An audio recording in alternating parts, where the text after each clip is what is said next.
Hello, hello, everybody, and welcome to another This Week in Space. Guess it's Monday again. Because it's Monday, I'm here, your weekly wizard, bringing you all the astro weather you need to help you navigate another week in space with a little bit of style, a little bit of grace, being able to go with the flow and roll with the punches. Good morning, my friend. Good morning, Astrology by Moonlight. Welcome on in, everybody. Sit back, relax, and let me take you on a journey through all of the business that is unfolding in the celestial spheres this week. Before we jump into the astrology, I just want to give folks a heads up on a really exciting event that I have coming up. This will be at the end of September, September 20th through 27th. I will be co-facilitating a retreat in beautiful Epidavros, Greece, with my friend and mythologist and very talented dream worker, Sarah Janes. This is going to be a retreat that is focusing on sacred and healing waters. We're going to take some field trips to some springs that are sacred to Hera. We'll be talking about mythology. We'll be doing a lot of dream work. We'll be doing a bunch of magic. I'll be talking about the water signs in the chart and the element of water and how to work with both the water signs in your chart and the element of water in your life and in the world. It's going to be pretty amazing. The website is thedreammysteries.org. I will post a link in the show notes on the YouTube and on the podcast, and there is a link in my bio if you want to check that out if you're watching this on Instagram. Yeah, just talk to my man link in bio, and they'll hook you up. So anyway, I don't know. This is going to be a great and potentially life-changing experience if anyone wants to join me because I'm really looking forward to it. So I just wanted to put that out there for folks tuning in. What else? Yeah, that's about the only thing that I got going on right now. And I hope to see you in Greece because it's going to be amazing. Um, I guess I'm Joan Emerson Bell. I'm a tarot reader, astrologer, practicing wizard, and licensed mental health counselor. I like to do this every single Monday morning around 11 a.m. Mountain Time. Some days a little later than others, to just sort of go over the astrology of the week and let folks know what's coming up. And I like to do this one because this is sort of how I started learning astrology. I was watching people on the YouTube and kind of learning about the way that the astro weather was affecting my life and my internal processes, and that helped me to get a deeper, more embodied experience with astrology. And that sort of was my gateway drug into becoming really obsessed and collecting a lot of books on the subject. And, because that was so meaningful in my development, I figured I would pay it forward and share the love with the folks out there in the tubes of the internet. And one of the things that I love about astrology is it helps to bring context to what's unfolding in our lives, and it also provides time frames so that we can understand, okay, maybe I have a Saturn moon transit, or like, wow, this week feels real messed up, but I know that it will end, and these are some of the ways that I can work with these energies in order to support me and learn from them instead of being just like, WTF is going on? This sucks. Also when we get beneficial transits to our natal charts or in the collective, to think about how we can best utilize these to achieve our goals and sort of move in the direction that we want to be moving. And so I show up every Monday around 11-ish a.m. Mountain Time to let folks know what's going down in space. And I hope that this helps somebody out there. And with that, my friends, let's dive into this week in space. We're talking about the week in space for June the 23rd in the year of our Lord 2025 through June the 29th. Kicking it all off on Monday, June the 23rd, which is today. We got the sun in Cancer squaring Neptune in Aries. This is going down at 2 degrees and 8 minutes of these cardinal signs. So we start off the week with the sun squaring Neptune, Neptune being a planet of dreams and delusions, right? This occurs a day after the sun perfected their square to Saturn, which happened this past Sunday, June the 22nd, which happened to be the day after the US decided to bomb Iran, which I don't know about that. I don't really support that decision, but we'll talk about that as the report unfolds. I think that decision kind of tracks with the current astrology. With Saturn in Aries, there is the story that might makes right. And I don't think that this story is a great one. I don't think it works out well, especially because Saturn is in disability in the cardinal fire sign of Aries, right? And part of Saturn's insistence of using hard power and seeking to control others and to dominate them, right? Which I think we're seeing a lot of in the political and the sort of like news sphere, right?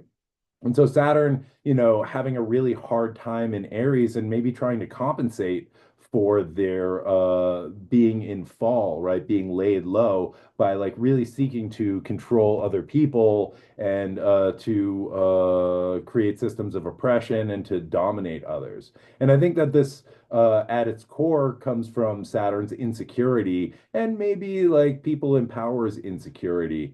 And so they're seeking to compensate for that by really exerting power. Saturn, I think, is inherently insecure in this Mars ruled sign of Aries, right? So Saturn is constantly feeling rushed, and because of this, they may respond impulsively or utterly irrationally in order to maintain power and preserve the status quo. And I think the decision to bomb Iran was like pretty irrational and probably pretty impulsive.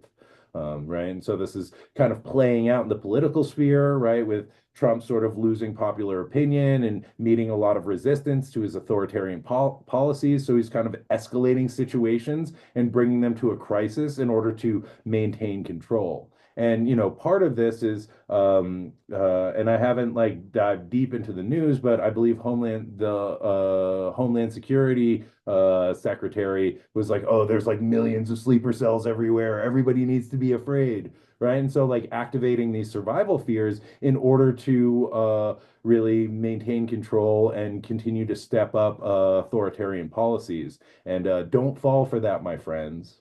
Right. And I don't really think that this is going to work out in the long run, right? But it has extremely negative consequences for many people's lives in the present moment. And I think that, we can hold, okay, I don't think that this is going to work, but also this like really sucks for a lot of people, and I don't think that this is not going to work denotes that like, oh, I can just sit back, relax, and like let it sort of fall apart. I think that it requires all of us to sort of tune into our value systems and show up in the ways that we can show up for the things that we believe in, right? And so as the sun squared Saturn, we see the tension between our sense of identity, the sun, right, and the consequences of our actions, Saturn. And what we strive for, the sun, coming into a sense of cross purposes with Saturn's like restriction and oppression, right?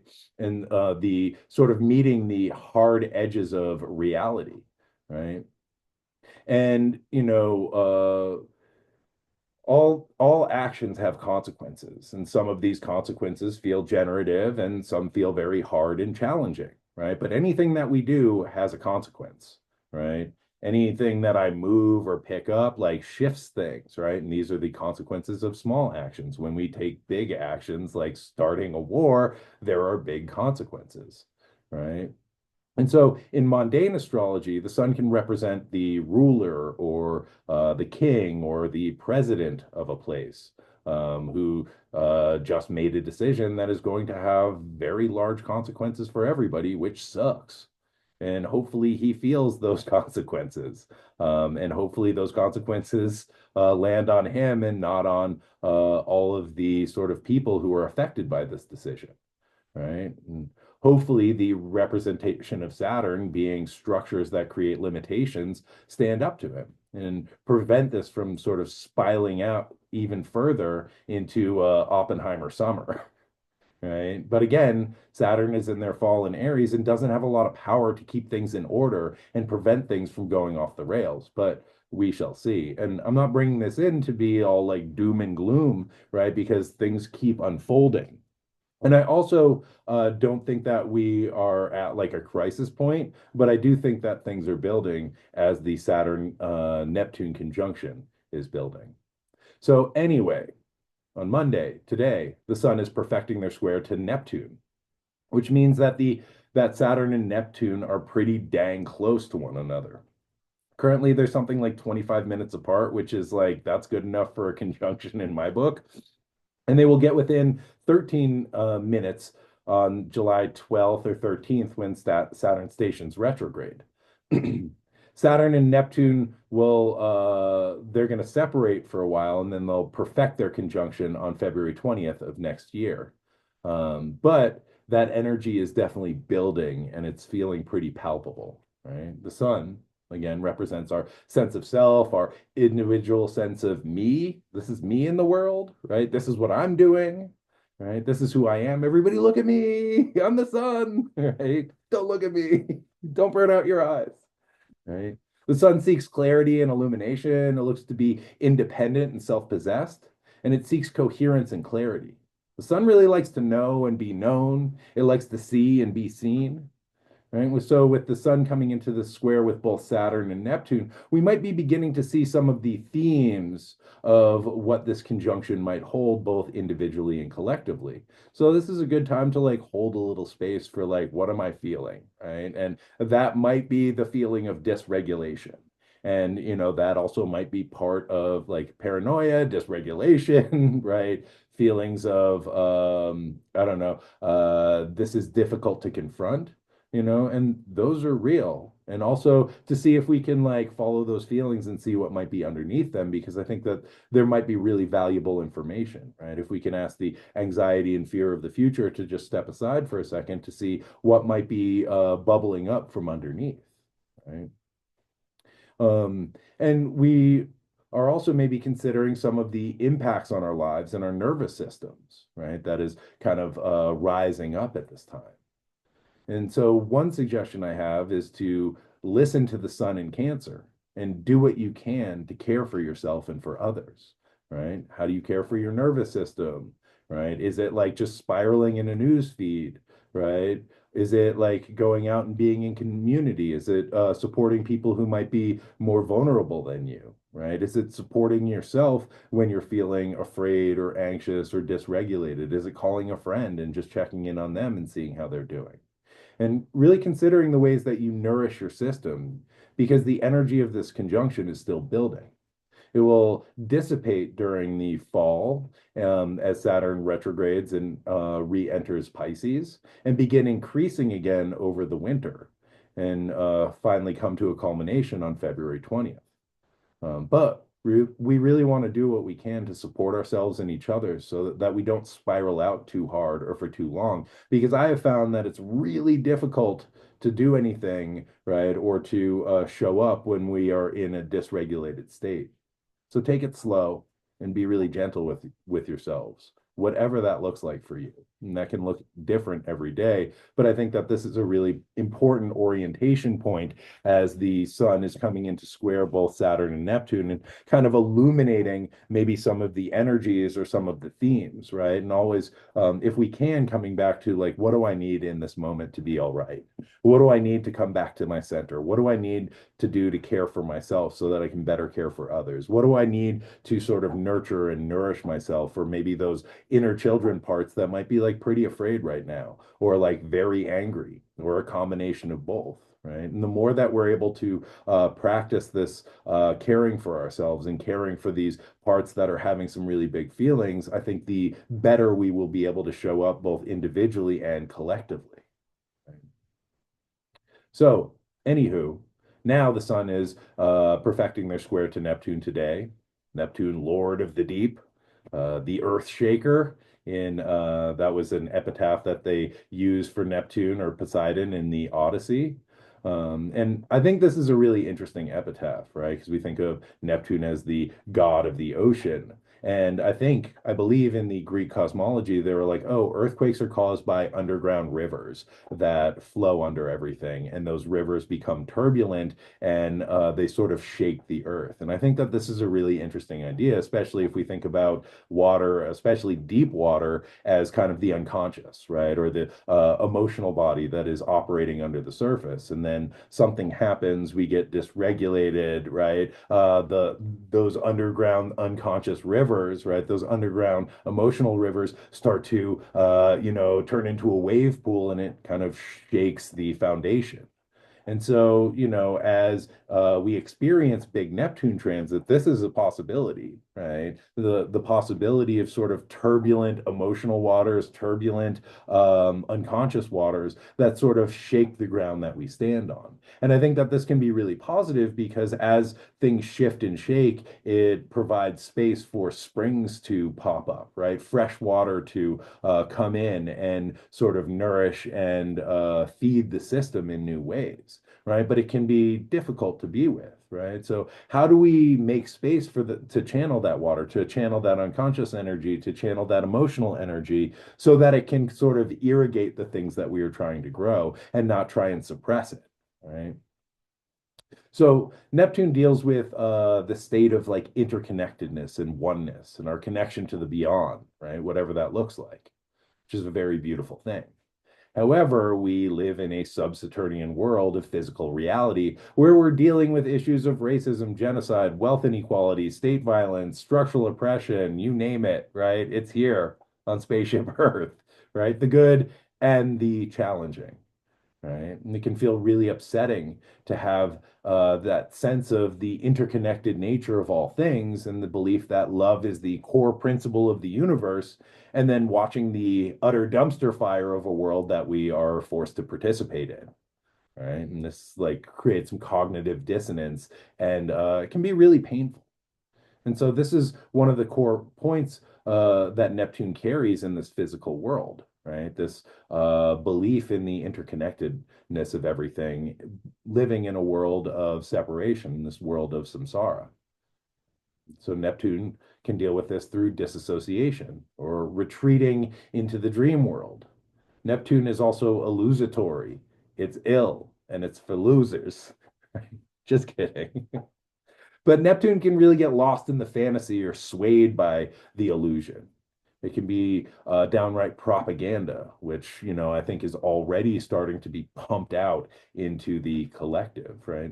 This idea that there's like millions of sleeper cells that you need to be really worried about all the time, right? Which, if we are in that sort of like fear state, then we lose our personal power and we turn it over, right? And I think that this is a tactic of control, is to dysregulate and upset and induce fear in the populace so that they're like, oh, please protect me. Daddy Saturn, please protect me, right? From the unnamed forces, right? The Neptunian kind of like illusory forces of evil that might be living among us, right? And I think that's a bunch of bullshit.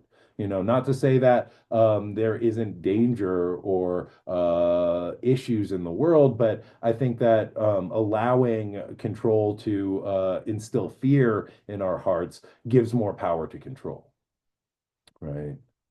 And so, with the Sun square Neptune, there will be these forces of propaganda and illusion trying to sway that solar consciousness that wants coherence and trying to make a case why it's a great idea that we just started a war, right? And like, please, let's practice critical thinking, Summer, my friends, and don't just listen to me, do your own research. I'm just like some wingnut talking about astrology, which is not evidence-based. So like do your own research. These are just, my thoughts based on the movement of the wandering stars. Right. But I also notice a lot of similarities to the propaganda that was being pumped out about WMDs back in 2003 when the Bush administration fabricated this like thread of WMDs in Iraq, which pulled the US into like a multi-decade war that cost billions of dollars and destabilized that entire region. And we still don't have universal health care in this country. So like, and I see this like, oh, Iran's getting nuclear weapons, right? It's the same playbook as the Bush administration used back in 2003 to justify an illegal and unjust war, right? So Neptune is also downright delusional. We saw a great example of that where with Trump's tweet after he bombed Iran calling for peace now, which I think is insane, right? This is not how shit works. It's like walking up to somebody and punching them in the face and then calling for peace, right? I don't think the world works that way. That's straight up Delulu, right? And the idea that this is going to be quick in a simple situation, I think, is a complete illusion. And I don't think this is going to escalate into World War III at the moment. And I think it's important to remember that, I mean, I'm in my 40s and I've maybe lived like 5 years where the US wasn't at war, mostly in the Middle East. So this has like been a thing. And it's scary at the moment. That's real. But this is also kind of like business as usual, as unfortunate as that might be, right?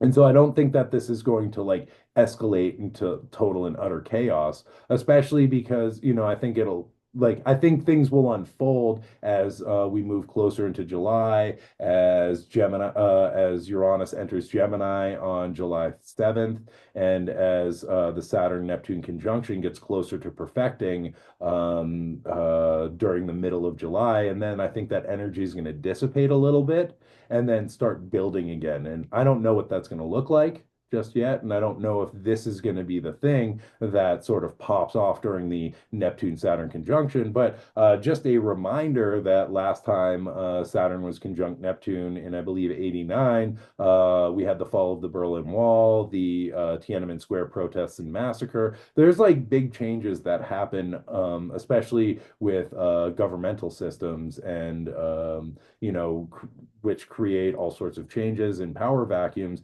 that tend to occur during the Saturn Neptune conjunction. So, just something to hold space for, right?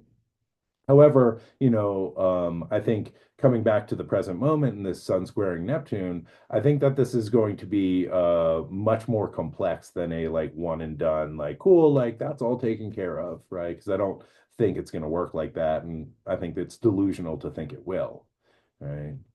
And I think that this is maybe, I think that thinking that this is the end of the situation is an utter fantasy. And speaking of fantasy, I think Trump ran on a platform of illusion. I think this dude is a great hypnotist and like a pretty dark magician. Right. But his platform was that he was going to lower the price of lower prices, right, and end all wars.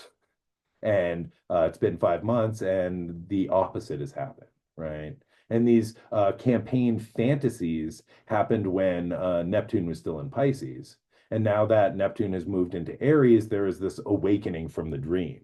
And it's a pretty rough awakening. And we're left with the reality of the choices that have been made, right, collectively, which is pushing us to the brink of recession and another long, drawn out conflict in the Middle East, which has not really worked out well for the US in the past and has definitely not worked out well for the Middle East, right? And now it seems like the stakes are even higher than they were before.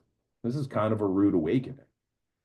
With the sun square this fading dream, we get an opportunity to see how this jives with our sense of self, both individually and collectively.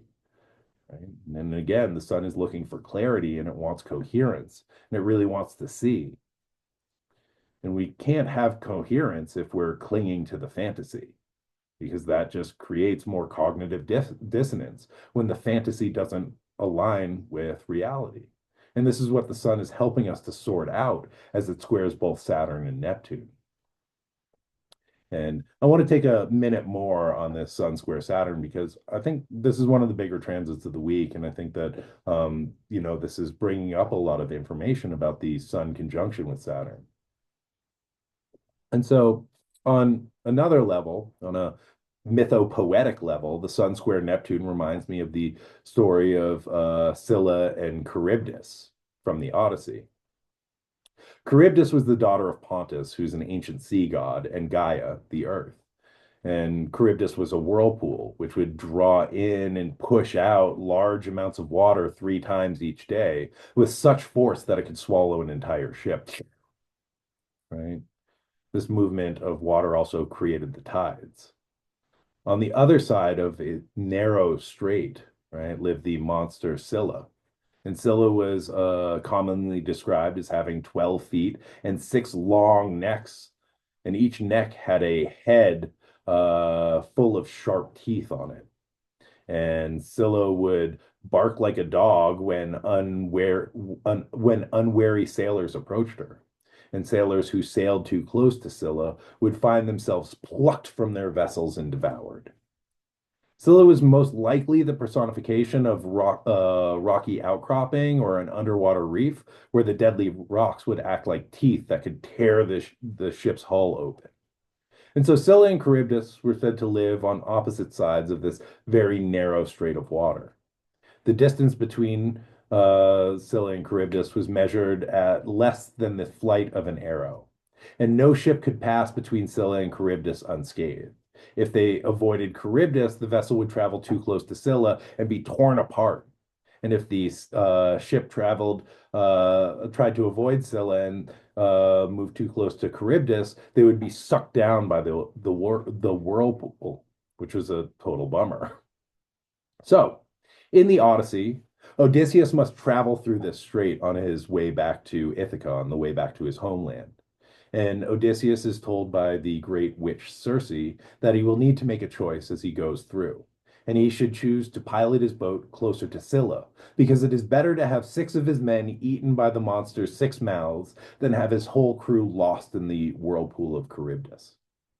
Odysseus follows Circe's advice and loses 6 of his comrades, but he is able to continue his journey home. And so I bring this I bring this in because this is the nature of a square, where we need to make a choice about how we navigate the tense and difficult energies that we are presented with. On one hand, we have the option to spiral out in the whirlpool of Charybdis. And if we choose to take this path, we might find ourselves pulled down into the depths. This might be really challenging, and however, there might be benefits from being sucked under. We may be forced to surrender what we thought was our path or the things that we have been like really holding on to. This can be really liberating, but it can also be difficult. And it doesn't really feel good for me to spiral out and get sucked into the whirlpool of life because it can be really challenging to crawl out of these whirlpools. And, thinking about the whirlpool, I think about just like scrolling and scrolling and scrolling, right? Or on our news feed, on our, Instagram, on our social media, right? That feels like a whirlpool to me where we're just like spiraling out and spiraling down into the depths, right? And that doesn't tend to work out well for me. Right. On the other hand, we are faced with Scylla, right? And that requires us to pay a toll, right? But it allows us to stay on our course.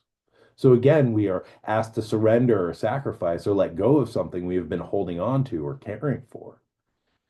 And in the case of this square, what we might be asked to let go of is a part of our identity. And that, you can decide what that means for you. And so we can consider what parts of our sense of self or our identity might we be called to let go of so that we can continue on the path that has been laid out before us. And one might ask oneself, is it worth it? Or we might need to let go of our idea of where we are going and just let the whirlpool take us down so that we can become baptized in these swirling waters of Charybdis and begin again on the other side. And so with this square, each of us is asked in our own way, how do we want to navigate these difficult energies, right? And what might be required of us to surrender or sacrifice or give up? And is this the path for me? And if not, maybe like we can just let it go and go down in the whirlpool and allow ourselves to be churned up. And that doesn't have to be through like doom scrolling, right? That can be through internal work or meditation. It can be through a practice of release and letting go. And I think a lot of what comes up with the Saturn Neptune conjunction is grief and deep grief. And sometimes it's the right thing to do to allow ourselves to get sucked down into the whirlpool of grief. Right. And sometimes it's the right thing for us to do to be like, okay, like I've got to let some shit go so that I can continue on because this is the right path for me. But, these are individual decisions that we each get to make in our own way and in our own time. So, moving right along, Tuesday, June the 24th. Little optimism, little can look on the bright side because we have the sun in Cancer conjunct the greater benefic Jupiter, who is exalted in the moon ruled sign of Cancer. This conjunction going down at 3 degrees and 21 arc minutes of cardinal Cancer. This is a pretty helpful transit, my friends, and maybe can help us sort of navigate the passageway between Scylla and Charybdis. The sun contacting Jupiter can provide some optimism. It helps us to have a more positive look on the things that are unfolding in our lives. So we can be like, cool, I get to go down in a whirlpool, right? How refreshing. What a great way to beat the heat. Or, wow, like I get to release some things so that I can continue on my path feeling much lighter and better about things, right? This transit helps us to expand our sense of self and who we are. Jupiter, a planet of expansion. Jupiter looks at what the sun aspires to and says, hey, bro, you can ask for more. Like, don't limit yourself, right? So, this is an opportunity to think about what it means to live a big life and what it would look like to live with ease. Jupiter says, you can do that, bro. Just have faith. So, with this conjunction happening in Cancer, this is a chance to really consider the ways that we care for ourselves and how do we expand that a little bit, right? How do we expand our circle of care? How do we expand our belief in ourselves? How do we expand the ways that we care for ourselves, right? And the shell, we can also think about expanding the shells, the Cancerian shell that we have used to protect what we love and our most vulnerable and buttery, delicious bits. Jupiter says, what if this shell was bigger and more spacious? So, hermit crabs, right? I have been told, I have heard it said, will grow until they hit the limit of their shell. And then they shed their old shell and run naked and screaming down the beach until they find a bigger and more suitable shell to inhabit. And I kind of imagine that this is terrifying, right? To choose, right? I imagine it's terrifying to think about like leaving the safety and comfort of our old shell and having to be all naked and vulnerable and open to the elements and predators, right? In order to enter into something bigger that fits us a little better. And, I think we have all gone through processes similar to this in our lives, right? Um, we are offered this choice, right, of either living in a constricting shell because we don't believe we can do any better, or taking the risk of stepping into the unknown in order to create the space that supports our growth. Jupiter conjuncts the sun says, you got this, right? You can have something bigger that can facilitate your growth. This transit also, so this is an opportunity to have the faith that like it will be okay, right? We don't need to live in the new shell time, right? We don't need to live in the small constricting shell anymore, right? But it involves us taking the risk to sort of step into the unknown, right? And the fear comes up, what if there is no shell for me? What if this is the best that I can ever do, right? And what I have found time and time again when I trust this process, right? And I allow myself to believe that, there is something bigger and better out there for me, right? And I take that risk and I step into the unknown. I am usually met with something that I couldn't understand or believe in or trust, right? I'm usually met with something that is much bigger and better. And, the fact that I'm sitting here talking into my panopticon of Apple products, telling you all about astrology, like I had no idea that this was going to unfold in this way. This is kind of insane to me. Me like 10 years ago was like, if I had told me, hey, like someday you're going to be an internet astrologer, I would have been like, yo, you're tripping. Like, that's not how it's going to go. However, in letting go of old beliefs about like what I could do and who I should be, it opened the space for something bigger to come into my life that feels a lot more fulfilling. And now I get to live in a bigger shell. And I still have that, like, this is the best I can do. So this is a practice for me of believing that there can be more out there, and there can be the shell that fits my growing experience, right? So Jupiter conjunct the sun helps us to see the bigger picture. Both the sun and Jupiter are seeking coherence. And so in the cardinal water sign of Cancer, this is a sense of coherence that is connected to aspects of care and belonging, right? These principles become fundamental pillars of the narrative that we are constructing. And the Sun conjunct Jupiter is also the beginning of that synodic cycle, right? It is a seed planting moment. And so to really think about like care and belonging and nurturing as like fundamental principles that can support the seed that is being planted in this moment, I think is really important, right? And they help us to construct the narrative that we begin to be living out, that helps to make sense of ourselves in the world that we are participating in. What do we care about, right? I think this is a really important question for this conjunction. And how do I expand that circle of care and allow this to be a way that I can make sense of the world and my role in it? How do I orient to belonging, right? Jupiter says go where it's warm and you feel that level of support and connection, and maybe walk away from the places where you feel like you need to dim your light or make yourself small or twist yourself into a pretzel to experience that sense of belonging or love or care, right? Because I don't think that's actually what love or care feels like.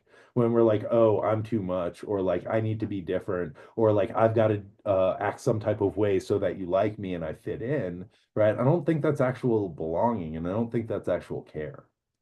And, Jupiter says there's no scarcity of love or care in the world, right? Especially in the places where Jupiter is exalted, right?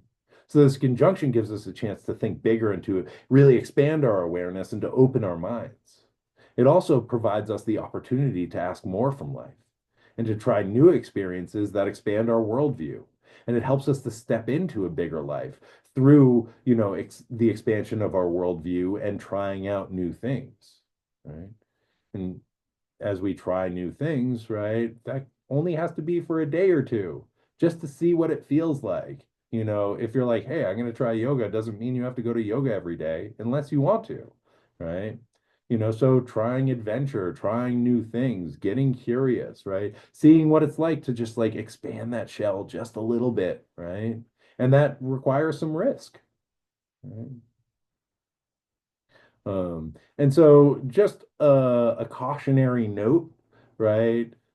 Jupiter transits can bring overindulgence. So just something to pay attention to, especially as we're moving into the summer months and like parties are popping everywhere. Just think about what is like the right size for me. What is the right feeling for me, and not overdoing it, because Jupiter can kind of spiral out into gluttony if left unchecked, right? There also might be the feeling of saying yes to too much, which I am absolutely guilty of almost every damn day, right? And then feeling a little overwhelmed down the road when you're like, oh, damn, like I've committed to like going to three parties and making food for two of them, right? Or whatever that is, right? So just like trying to find that balance and that sense of solar alignment and not getting like overwhelmed or burnt out or overcommitted, right? Which can definitely happen. Okay, moving right along to Wednesday, June the 25th. On that day, my friends, early in the morning, We'll be experiencing the new moon in Cancer, which will be occurring at 4 degrees and 7 arc minutes of the sign of the crab, the rock lobster themselves. This new moon will be occurring at 3:31 in the AM. That's Pacific time, making that 6:31 in the AM Wednesday morning, and that 6:31 on the East Coast of the United States. So this new moon will both be squaring Saturn and Neptune. Saturn, I believe, is at 1 degrees of Aries, Neptune at 2 degrees of Aries. It'll also be conjunct Jupiter, pretty close to that conjunction, right?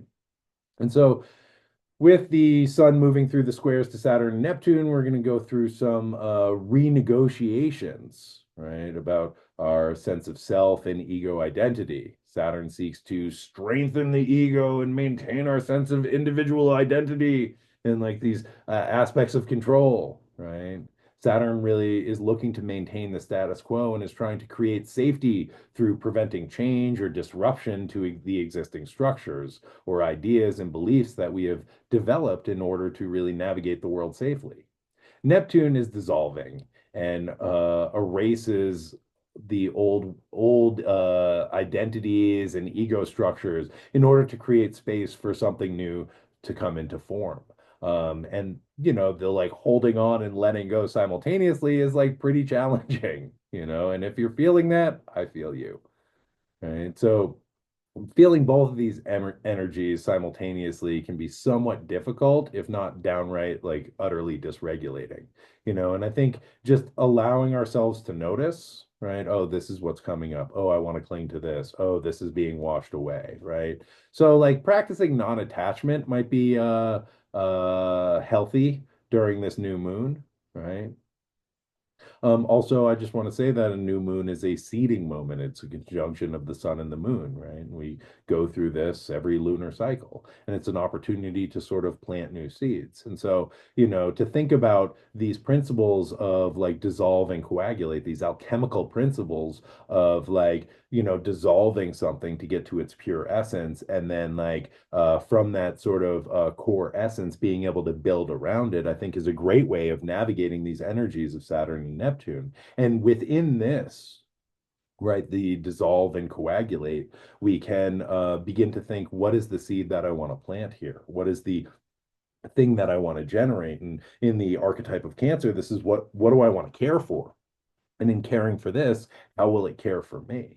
And I think this process of allowing things to dissolve, right, so that we can get to the core essence and be like, oh, this is the seed. This is what I really care about in this moment. This is what I really care about for this month. This is the thing that I want to cultivate and nurture, right? This is the thing that I think I can be in a reciprocal relationship with, can be really helpful, right? If as we kind of like dissolve all of the like dross away, right? The sort of impurities or the external influences, and get to that core essence of the thing and be like, this is, what is worth caring. And then we can plant that seed in the world, in our hearts, in our souls, in our communities, right? And begin to sort of nourish and nurture it as it grows throughout the lunar cycle. And it will, in some ways, bear fruits over the full moon in Capricorn. Um, so I think that the new moon square to Saturn and Neptune is providing some more information about what the conjunction might feel like and how it might impact us both individually and collectively. And this, my friends, is a theme for the week, right? We're getting a lot of information around the developing Saturn Neptune conjunction, right?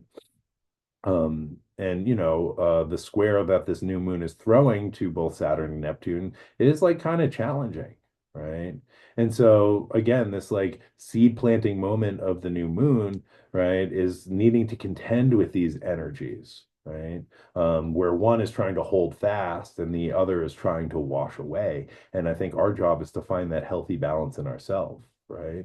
So during this lunation, we get to sort of find that balance of holding and letting go, which might feel pretty slippery, right? But it's just something to consider, right? And I think coming back to the fundamental Cancerian principle of like, where do I want to invest my emotional energy? right? What is worth investing this vital emotional life force into is a really good orientation point or a really good compass point, especially as we are navigating this strait between Scylla and Charybdis. So, this new moon is also conjunct Jupiter, who is exalted in Cancer and is only 1 degree away from this lunation. Jupiter provides optimism and faith that allows us to let go. And at the same time, they offer us the wisdom to know what to hold on to. Right. So this is a great time to tune into Jupiter in our chart, Jupiter in our body, Jupiter in our life, right? That wisdom that Jupiter provides. Right? Jupiter, the sun, and the moon are all in Cancer, which really asks us to consider what we really care about and how do we nourish the things that are important for us. And this new moon is an opportunity to really consider, right, how we care for those things and how they care for us. Right? Not in a transactional way, but in a reciprocal way, right? A generative way that feeds all parties. So we're faced with the intense energy of the Saturn Neptune square. Coming back to this idea of caring is a really valuable point of orientation. And as we are faced with these conflicting needs in our life, right, and the conflicting energies of Saturn and Neptune that ask us to let go and simultaneously hold on, it might be valuable to really consider what feels life-giving for us and what are the most important things to be directing our care and that vital emotional energy to. And on another component of the Saturn Neptune influence is that Saturn can really provide a container to hold the dreams and creative energy that Neptune pours into our worlds. And at the same time, Saturn offers us the ability to make Neptunian dreams a reality through dedication and commitment and responsibility. And so, with this new moon, we have this opportunity to, again, plant the seed that we tend through the lunar cycle. And we can really consider what we want to grow based on what we really care about and how those things can nourish us moving forward. And tap into the dream that Neptune offers to provide inspiration for what might be possible. And the Jupiter conjunction to this new moon asks us to expand the possibility of what that dream can be. And it encourages us to dream bigger and to really ask for more. And Saturn asks us, what are we willing to commit to in order to make that dream a reality? And the structures that can really support the things that we care about, that we want to put our valuable emotional energy into until these things can really stand and walk on their own. Okay, moving right along. And I apologize, my friends, this might be a long one, but you can always check it out later in your feed or on my YouTube channel, Camp Wizard Camp, if you got to run. So Thursday, June the 26th, we have Mercury in Cancer, sextile Uranus in Taurus. This is happening at the spooky old anaretic degree of 29 minutes, or 29 degrees and 28 arc minutes. So, heads up, Uranus enters into Gemini on July 7th, and we'll talk about that when we get to it, right? However, Uranus is at like the very edge of Taurus, right? And now is receiving a supportive aspect, a sextile from Mercury, right? Which is occurring at the anaretic degrees of these receptive signs of Cancer and Taurus. The anaretic degree asks us to think back over the lessons of the sign. It's this kind of fraught point where it's like, okay, I've been through all of that, and now I'm like looking over the edge into something new. Oh, I'm kind of scared. I don't know. I don't know about this. Right. So there's like some anxiety, there's some tension there. Right. And as we think about, what has been unfolding with Uranus in the sign of Taurus since March 6th of 2019, right? We can consider what we have accumulated and learned over the time that Uranus has been in Taurus, right? Mercury represents our cognitive ability to process information. So so in the supportive aspect between Mercury and Uranus, it gives us a chance to really process the changes, breakdowns, breakthroughs, upheavals, right? The need for change and the spaces that we seek more freedom in the ways that we have accessed liberation since the spring of 2019. Uranus through Taurus has been like an earthquake that has sort of shifted our values. It has upended some of the things that we have like really relied on for stability and comfort. Uranus as the planet of liberation in the Venus ruled sign of Taurus says that the things that you own end up owning you, right? And they have tried to free us from some of the comforts that we cling to or have taken for granted. So, through the seismic shifts of the ground beneath our feet, it has kind of paved the way for change to occur. And the breakdowns that Uranus brings ideally will create the space for breakthroughs in our lives. However, this is not an easy process. Mercury here allows us to process some of these shifts, and it can help us to see the ways that these external changes are impacting our internal worlds. Mercury helps us to process this information that we're taking in from external stimuli and how that relates to our internal growth.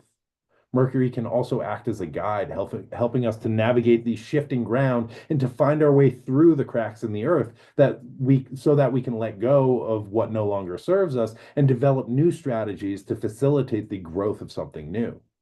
Uranus is always striving for the ideal, and it will kind of tear down anything that feels stagnant or stuck. Right? And so Mercury can help us to really recognize the places where things may have been stagnating and help us to conceptualize this sort of ideal that Uranus is striving for, endlessly striving for, and to bring it into our conscious awareness so that it feels less like impulsive disruption and more like the force of liberation. And again, I think that Mercury is really helping us to kind of recognize, oh, this is how that all unfolded. Oh, this is how this is working for me. Oh, these are the changes and these are the spaces that I can feel a little bit more free or seek more liberation or sort of strive towards that ideal or move towards that ideal, right? And all of this that has been developing since the spring of 2019, which feels like 3 lifetimes ago, right? It's been at least two like major global crises ago, right? And like there has been a lot of shifting, right? And a lot of opening and a lot of closing down, right? And so, just a side note, Mercury in Cancer will be sort of contacting all of the outer planets this week, right? Neptune, Saturn, Uranus, Pluto, right? The whole gang, all of those outer planets. And this is pretty intense. But what Mercury is doing is granting us access to the information that these distant archetypes are trying to communicate. Mercury, as the messenger and mediator, is kind of stepping down and translating these distant energies so that we can begin to understand what these planets are trying to communicate to us and asking of us. When Mercury comes into the supportive sextile with Uranus, it can provide inspiration. We can access some wild ideas and begin to think outside the box. We can break down old ways of thinking and access new forms of communication. Mercury in Cancer is dealing with emotional information, right? And so some of us may experience activation or insights that arise from our emotional bodies. Uranus is electrifying and feel like a bolt of lightning. This might bring up feelings that before had felt kind of inaccessible that are now illuminated in this Uranian flash of electricity and lightning. Right? And this can allow us to access and process some of this emotional information in new and maybe pretty creative and exciting ways. This also gives us the opportunity to communicate some of the feelings that we are experiencing. And through communicating what is coming up, it may help us to feel a little bit more free, right? As maybe we don't feel like we need to hold on to or suppress these emotions any longer, which can be very liberating. So this might be a good time to find creative ways to express some of the feelings that are arising now. Mercury and Uranus both deal with the nervous system. And so we may feel really kind of revved up or shaken or electrified. So we want to find creative ways of discharging this nervous system energy so it isn't like overstimulating. And again, communicating or writing might be a really good way of processing this, electric nervous system energy or helping us to discharge it so it doesn't destabilize us. With this transit, I think about like a lightning bolt hitting a very emotional body of water, and the water both holds and dissipates that electrical charge. So we want to think about the ways that we can channel that lightning through our emotional body without kind of frying all the circuits and the sea life that is living in there. And on the other hand, a sextile is a supportive aspect that requires a little bit of work to like actually activate it.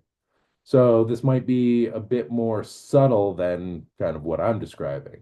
However, we can think about the ways we can use this supportive aspect to benefit us and help us to feel a little bit more free in ourselves and in our lives. Something we consider is, what does it look like to create the conditions for inspiration to arise? And to think about what emotions might be getting hit or activated with this transit, and considering, what can I do with this to help me feel a little bit more free? So, also, same day, Thursday, June the 26th, Sun in Cancer, sextile Mars in Virgo. This is occurring at 5 degrees and 13 minutes. Another supportive sextile, my friends. This is a good time for getting things done. The sun is what we're striving for, and Mars has the ability to take actions based on the directions of the sun. Right? In kind of traditional astrology, the sun is like the king and Mars is like the army. The sun says, go out there and achieve this or retrieve that or conquer that. And Mars says, yes, boss, and goes into the world and gets shit done. However, it's helpful to have some clarity around what we are seeking to achieve.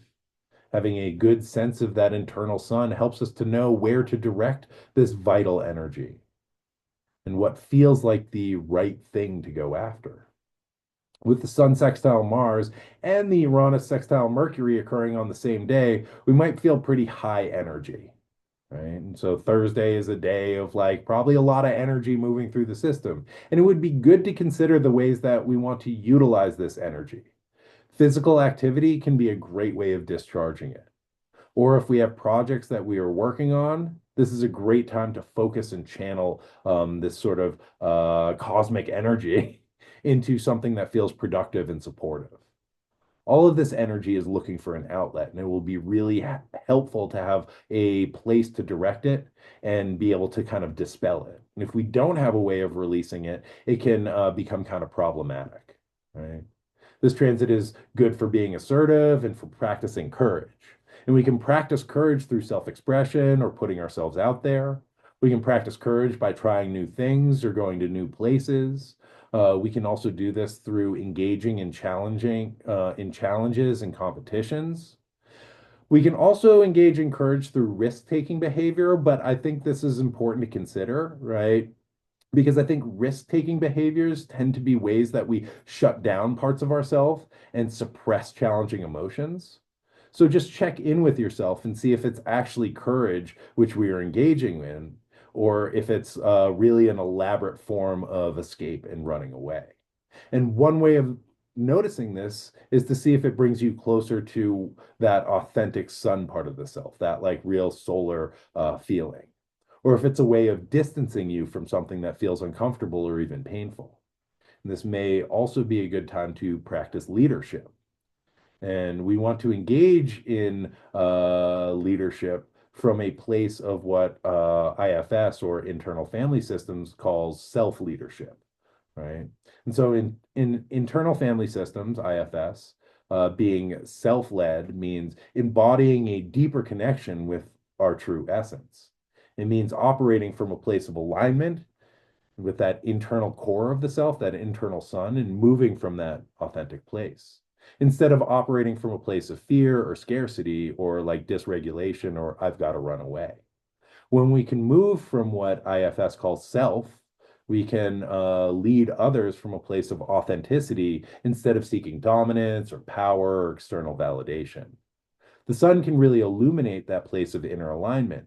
And when we take action from that place of our core self, it tends to work out a lot better than when we're kind of operating from stories that pull us away from that place of alignment. Just saying. So to check if we are in that place of self, we can check in with what IFS calls the 8 C's and 5 P's of self-leadership. The 8 C's are curiosity, compassion, calm, clarity, courage, confidence, and connectedness. The 5 P's are presence, perspective, patience, persistence, and playfulness. And we can use these sort of adjectives or attributes to kind of check in with ourselves around our motivations. And if we feel the presence of these attributes, we can kind of sense in that we may be in this place of the self or authenticity. And if so, then we can trust that we are operating from a place of connection with the self and not from a place of misalignment. So, moving right along. Lot of astrology this week.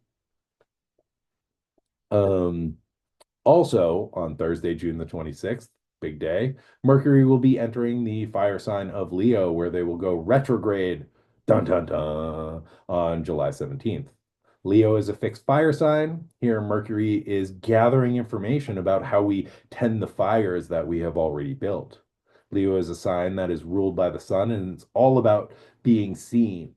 Mercury here wants to tell everybody what they think, right, and how great they are, right? They want to grab the mic and step on stage and deliver their TED talk and then finish it up with a rousing karaoke version of Billy Joel's 1989 hit, We Didn't Start the Fire. However, as Mercury goes retrograde later in the month, we may have to walk back some of the things that we were so eager to say. Leo is a fixed sign, and in all their fixedness, they can be pretty dang stubborn. I don't know if you feel that, any of my Leos out there. What up, Mikey? Nice to see you, my friend. Right. So, they uh, they can be pretty stubborn and like holding on to things, and they might not want to retract some of the things that may have been said when they were really feeling themselves earlier in the month. Yeah, that was for you. So it may be important to consider the ways in which we're able to express our authentic selves as Mercury moves into Leo without needing to walk it back or take it back. And one thing that I've noticed uh, when I express my like innermost authentic self honestly, it tends to be followed by a pretty big shame collapse. Oh God, why did I say that? Oh, they're all gonna laugh at me. Right. And this is, I think, is the relationship between Leo and Virgo. Right. Leo says, "This is me," and Virgo is like, "That's too much. I can't believe you just did that." Right. And then we're like, "Oh, I'm sorry, Virgo." Right. And I've learned that when I experience that sense of shame collapse, it means that I'm doing the right thing because I had the courage to put myself out there and to express something that felt really authentic. And this sounds like really counterintuitive, but I found this to be very true for me. And that's why I keep doing this. When I started doing this, I was like, oh my God. Like after I would be like, okay, bye everybody, turn it off and be like, I'm such an idiot. Right. And now I'm like, cool, I feel like such an idiot. I'm gonna keep going. Right. And that's just me. Right. Um, and so as Mercury kind of moves back and forth through Leo, right, that really wants to stand up and shine our light, we get this opportunity to refine our message in the ways that we are able to express what feels really true for us.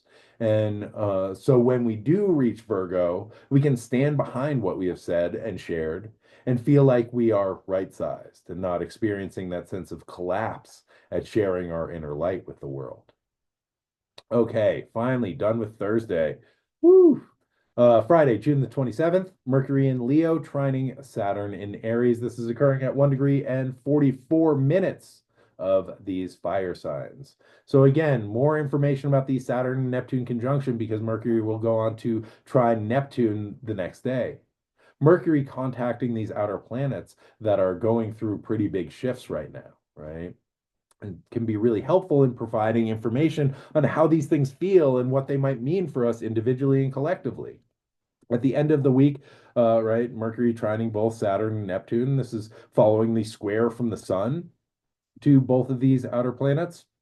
Saturn, almost outer planet, right?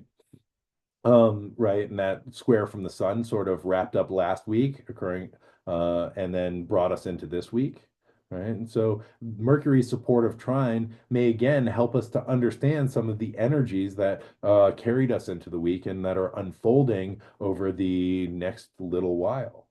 The sun squaring Saturn may have revealed some of the work that we are needing to do and the ways that we are confronted with the limitations of our current circumstances and collective realities. However, Mercury can help us to understand the ways that we can work within these limitations to still be able to express ourselves and to move in ways that feel authentic for us. This is a good transit for focus on doing difficult or challenging mental work. Saturn provides Saturn provides some gravity and seriousness that can help us to get down to business, right? To take care of business. TCB, baby, right? And you can really focus on what feels like the most impressive, most pressing and important things to us. Saturn also helps us to stay focused and dedicated to the mental work or the problems that we are untangling. This is a good time for concentration. It allows us to focus on, the details and the things that we are kind of unraveling, right? And it may be through looking at these details of situations or even restrictions that we are able to uncover loopholes that help us to move with a bit more ease in our life. And we may find that we are operating with a more critical eye today, and this can really help us to organize things in our world. This is a good time to think practically and to consider how the work that we do now fits in within the framework of the work on a larger timeline, right? The things that we do now are setting us up for the things that we are building in the future. And this also might be a good day to have hard conversations. However, there may be a pull to spend time alone. Saturn loves their solitude, and we may feel like being with our own thoughts without needing to express much to others, preferring to go inward and to focus on the tasks that we have laid out before us. So the following day, Saturday, June the 28th, Mercury in Leo trines Neptune in Aries at 2 degrees and 9 arc minutes. Another fire trine, baby. Right? The trine is a supportive aspect where two planetary energies kind of work together to support each other. When Mercury is working with Neptune, um, it can open up our ability to connect in with creativity and spirituality. This is a great day to use our imaginations. And coming off the Mercury trine to Saturn, it may allow us to direct that sense of creativity into the projects that we have committed to working on. However, Neptune is not super into working. Okay. And so with this trine, we may find ourselves a bit more engaged in practices of daydreaming or just watching the clouds drift slowly by, right? Than actually like buckling down and getting things done.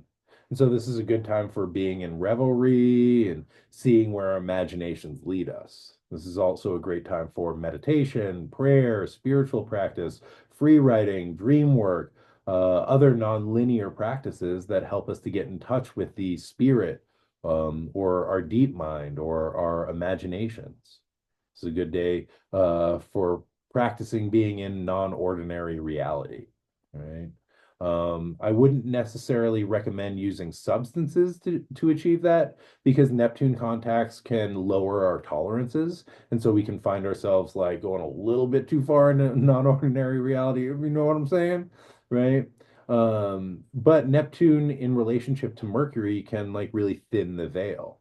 And this might be a great day for practicing engaging in non-ordinary reality through activities that don't necessarily require chemicals or substances, right? So music, magic, movement, time in nature, creative practice, just holding an open awareness and an intention can be a great way of accessing that non-ordinary reality space. This is also a great day for allowing yourself to dream or remembering your dreams or, using a creative practice to bring your dreams into being in our physical Saturnian world and allowing your dreams to provide information that can help you orient to your way forward. This is a fire trine, and the fire signs create a kind of mental image or vision that becomes the focal point that inspires us and drives us to action. So this is a really good opportunity to connect in with that inner fire and initiating vision. This may not even require work. This may just be the opposite. It's maybe a time of just allowing the space to see what feels alive and what that vision might be that can inspire you. Or it may be just reconnecting with the vision that you have been living in already, right? Today you might be a little extra sensy, right? To other people's energies or just the world around you, or we may be picking up on subtle signals for the world.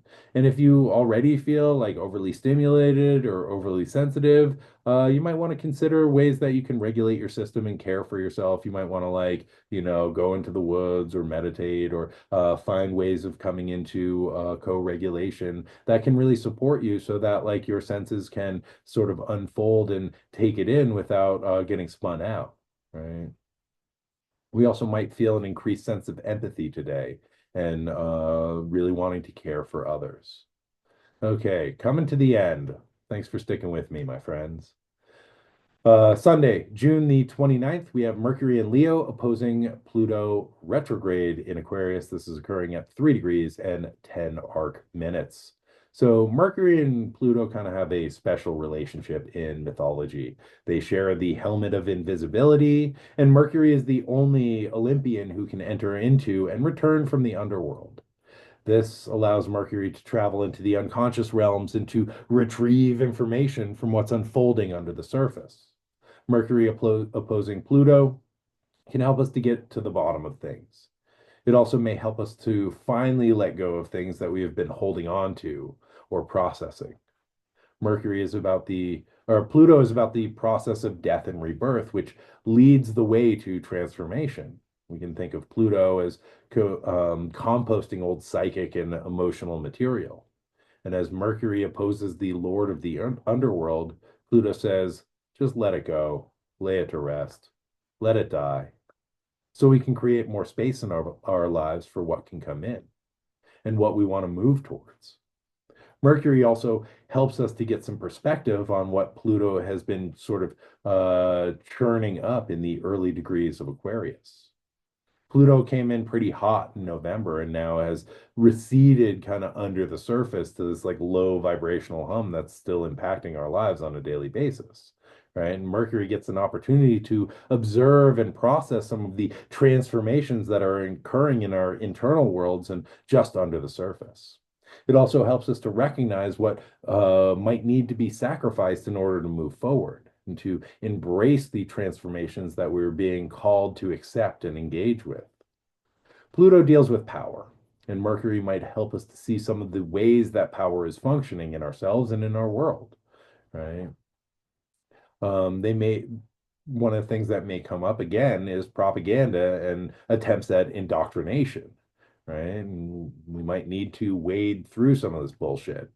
I think this is already emerging, right? And again, the director of Homeland Security is saying that there's like millions of Iranian sleeper cells all over America. Watch out, right? They're just waiting to get activated. And this information is designed to hold power over you by activating your survival fears, which are, related to Pluto, right? So we're getting mercurial information that is designed to activate Plutonian survival fears so that like Plutonian forces can control our lives, right? And this is the same playbook that, again, Bush W used to get popular opinion behind his illegal war in Iraq. So just watch out for the bullshit, my friends, right? Don't get sucked into it. Don't get sucked into the Charybdis of bullshit because it'll be gross, right? This transit can also reveal hidden things and it can bring secrets to light. This can happen in our internal world, so hold some space for what might be emerging from within you.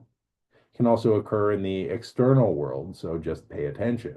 And just a reminder, when Mercury was sextile to Pluto back in March, the signal chat leak came out in the press, right? Which is a great kind of Pluto Mercury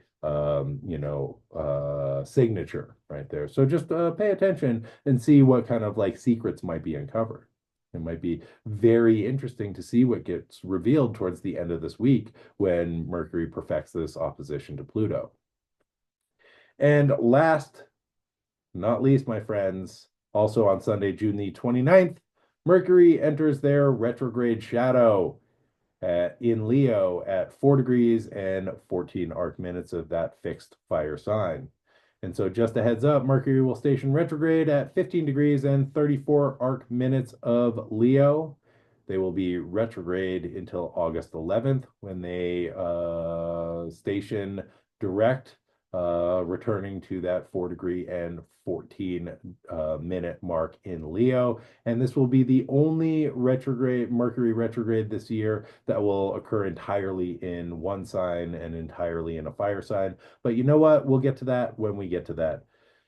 With that, my friends, I bid you a fond farewell. Sorry this was a little long-winded. I'm going to go have a shame collapse now. But I'll see you next week. Same wizard time, same wizard channel. Thank you so much for tuning in. And thanks for lending your attention. I hope that this was helpful for somebody somewhere. If it was, send it to a friend or like and follow, subscribe, do whatever you do.